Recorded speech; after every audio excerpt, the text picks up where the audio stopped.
Hello everyone, welcome to the channel, LD Llama Arts, and today we got another character design review. Always a good time, always a great time to go over some of fiction's character designs and deciding whether they are the greatest creations known to man or just some of the most cursed objects you've ever seen in your life. So we're going to start off relatively simple. We're going to start with not a simple design, but a character that is pretty popular. We have Cell from the Dragon Ball franchise. Now, this is actually going to be multiple forms, so we're going to look into them. The first one we have is the imperfect Cell design. The first one, the more insect-like one of them all, and I think this one's very, very strong. It's got a creepy look. I remember when he pulled up in West City, I believe, in the Android Saga. He is definitely looks wise. I think the most menacing that Dragon Ball has ever had, at least in Z, maybe even in Super as well. Cell just looks horrifying. He actually looks like a sci-fi horror monster. If you were to look at a sci-fi movie such as like Aliens or some shit, I can see like an imperfect Cell starring in that movie. He just looks slimy. Like he looks like if you were to touch him, he'd feel like a frog. I'm not rocking with that idea, but it does feel like that would be the case. Um, he then absorbs. Oh, by the way, if I were to give that design, A plus, A minus, maybe probably A minus if I got to think about it for more than 2 seconds. Then it's not an A plus, A minus. But we get to then second form Cell or the imperfect Cell. I don't know what happened, but all the this one's horrifying, but it's horrifying in a completely different way. I don't know why there was the design choice to give him like duck lips. You know, he looks like he's doing the this old Snapchat filter. I don't know why that was the choice. He's also bulkier, which I guess I mean they're trying to make him seem more imposing, but I think it's diminishing returns at that point. Imperfect Cell was slim, and it was a good look for him. And then Imperfect Cell does a complete 180 of what Cell is. I mean, even the mouth is not the same. Everything changed. The crest on the head. This one does, of course, look more like what we're going to get to, but Imperfect Cell is just, I don't know, not a very strong design for me, honestly. I don't know. He stops looking like an insect to me. He just kind of looks like a fish for some reason. I don't know. Tell me if I'm wrong there. I'm not rocking with this. It's like a D. Now, the last one we have is Perfect Cell, the pinnacle of Cell's transformations. And this one I think does strike a good balance of insect and, you know, the fighter aspect that Semi Perfect Cell was trying to do. This one is really cool. I love the crest on the head. Everything comes off as kingly. If you notice, Perfect Cell dons a purple color in by his eyes and in his center.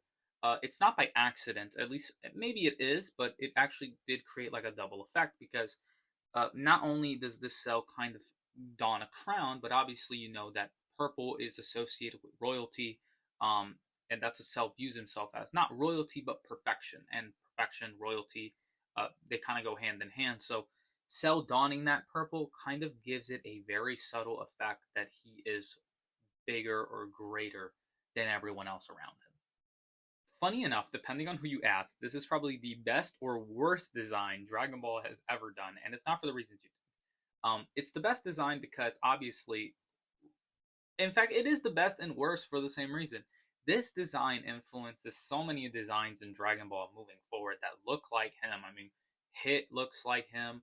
Moro's final form looks like him. Other characters, as I'm going to leave them up here, they end up looking like Perfect Cell because of the way his face was drawn.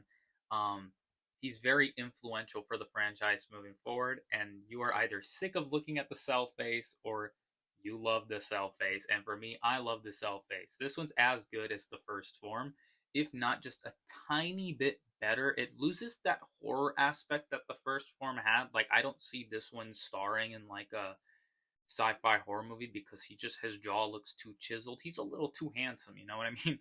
So again, it's still really good though. It just has a very different effect from the imperfect form. So I'm going to give this one an A minus, A plus as well. So just a standard A for both the imperfect and the perfect cell. They're incredible designs. Now we're going to stick with Dragon Ball and we're going to keep talking about the peak of attractiveness like so. We have Dodoria. Dodoria, um, man, this design is so crazy. Why? I think what bothers me is that they could have just made him some big pink guy, some fat pink guy with some spikes on his head, but they decided to go the extra mile and give this guy like lines on his lips and like the bottom of his eyes.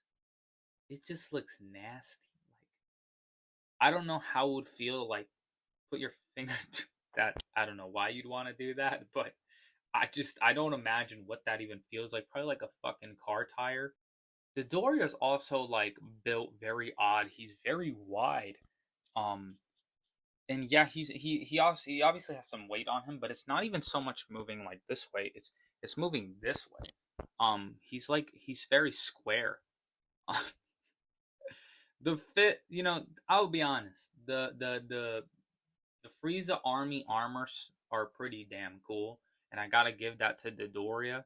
So, I walked into this thinking I was gonna hate it, but I think I kind of rock with Dodoria a little more than I rock with Semi Perfect Cell. So I'm gonna give this one like a D plus C minus. But let's leave Dragon Ball and let's go to one of my favorite franchises of all time, Street Fighter. And we're actually going to be looking at Ryu. Now, you'd think with all this history, with how long Ryu's been around, we're going to talk about a couple designs. Not really. He's had like three. I could go into a whole Street Fighter character design review video if you guys just want me to look at every single Street Fighter character and some of their costumes throughout the years, like alt skins and stuff. I could do that. It'd be a blast. But for now, we're just going to look at the basic Ryu, and there's like not much to say with the white gi and the red gloves and the red bandana, and so you're like, there isn't much to say, but my god, it's so cool. It's not even funny. Like, I know gi have been around forever, but it feels like Ryu made the gi, or Ryu and Goku pretty much made the gi, and it just looks sick, especially when you look at the Teppen art, as I'm going to show here, when it's all like ripped. My god, he just looks incredible. It's this guy's physique. It's because he's built like Kaioken Goku from the Saiyan saga. He looks incredible. And then Street Fighter 6, they kind of added a little touch to it. They added this big old scarf across the middle. It's height, it adds a little tiny bit, but he certainly does look cooler with the beard. I'll say that. Looking at Ryu's Street Fighter 6 design with no beard just looks so damn cursed. Like, I don't know. Just look at it. But yeah, Ryu, very solid. B plus. It doesn't do anything too unique for it to go higher, but it's such an iconic design you can't hate on it. The next one we're going to talk about is kind of a funny one. We have Hatsune Miku, very popular character. I remember seeing this character all the time when I was younger, and I had no idea what she was from because I didn't really have access to internet like that. But she was like everywhere, and I'm like, what is she from? What show is this? And then it's actually this Vocaloid. I didn't even know these existed back then, but this design is so incredibly iconic. It's, I think, probably the most iconic design when it comes to those like chibi anime girl kind of looks, the big eyes. This is probably, it has to be, I could be wrong. It's probably the most iconic design among them. It's not my kind of character design, like the Medaka box, I think that's what it's called. You know, series that have that kind of look to it. It's not my cup of tea, but the hair is so iconic. I think the color is very cool. It's not even like a blue or green. It's like this weird crystal green. I don't really know what color it is, but it's a cool look. So, and she's got like a tat. She's kind of got like a school uniform going on. It's solid. I'll give it like a B minus. Pretty solid. Speaking of innocent individuals or individuals that, people are attracted to, we have Hidan from Naruto. This guy is another one that just looks really cool. He was one of those characters that popped up in an arc, made a really good impression, and then just died. Um, like he didn't last too long in the grand scheme of things, but man, he was so cool. He's the only one in the Akatsuki that kind of wears his uniform a little differently. He hasn't like he shows his body for some reason. Well, obviously it's still because I don't actually know why it is. I guess he's just showing off. Um, he looks pretty dope. He does look basic on the surface, but the Akatsuki robe, man, it just looks so cool on anybody, especially from someone who's part of a cult. It's gonna look even better. I don't know about the skeleton design. It is a little odd. He looks like a wrestler mask. Um, but when he does do it with the trench coat, though, I'm gonna leave this right here. When he does do it with the trench coat, man, it looks so cool. It looks sick. Um, he's definitely not. He's definitely looks way better as a skeleton face looking design than El Diablo from Suicide Squad. That looks like ass. This is how you do it. So I'm gonna go out on a limb here and say that Hidan is a B minus as well. Now we got two more characters, and Hidan, Cultist of Death or whatever the hell. We have another Cultist of Death. Winnie the Pooh. Winnie the Pooh is one of the most iconic designs of all time. I could be wrong about that. I'm probably just making stuff up. But Winnie the Pooh, he's actually in Dragon Ball. He's right here, as you can see here. He fought Goku once, but we don't really dive into that too much. Winnie the Pooh, he's wearing a red shirt that clearly does not fit the poor guy. No pants on. But you know what? Somehow he pulls it off. Winnie the Pooh, I gotta give it to him.